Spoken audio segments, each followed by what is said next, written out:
Nakatambak na nga kami ng sugar daddy ko. Balik na naman kami sa paglalaro ng mahal-mahalan. Kundi lang dahil sa bebe ko, hindi ko na sana babalikan. Walang marupok dito, mare, promise. Magapa nga ang mga mata namin dahil kulang kami sa tulog. Namamahay lang talaga kami, mare, hindi ako nagpuyat sa maling tao. Tamang tao naman kasi yung kasama ko dahil literal na may tama. Same lang naman, mare, dahil kahit ako'y meron. San ka naman kasi nakakita na maghahamon ng hiwalayan pero siya pa yung makikipagbalikan? Kaya huwag kayong makikipaghiwalay kung hindi niya naman kayang pangatawanan. Pagka kasi away lang, walang takutan. Naging single patuloy ako dahil ako'y pinatulan.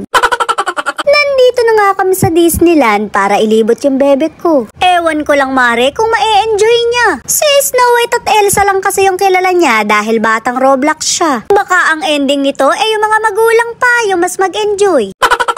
Napagkarami nga ng tao dahil linggo ngayon. Matindi rin ang init, mali yung naisuot naming damit. Kamusta naman yung paglo-long sleeve namin sa katarika ng araw? Mabuti na nga lang at may tawas na masasandalan.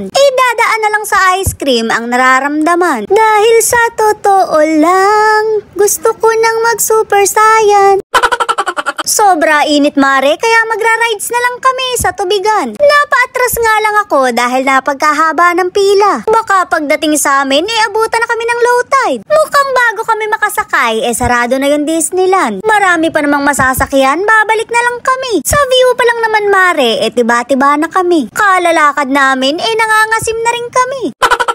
Papunta nga kami sa palasyo kung saan kami nababagay. Hindi naman sa pagmamayabang, Disney princess kami. Hindi nga lang halata at mukha akong kawal. Baka hindi nyo pa ako kilala, ako si Cinderella, ang nawawalang prinsesa dahil laging nasa inuman.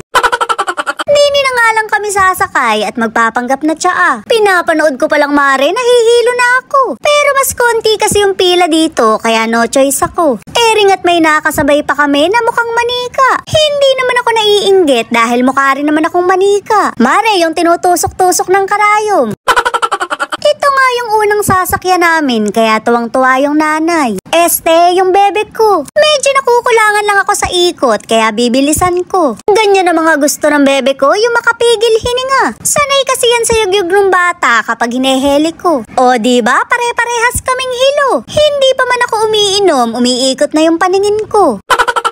Paano naman kami bababa nito? Walo na yung paningin ko. Ganito yung pakiramdam ko kapag lasing ako. Gumawa po na naman tuloy yung sugar daddy ko sa paningin ko. Nadamay pa tuloy yung bebe ko, nagkaamats tuloy.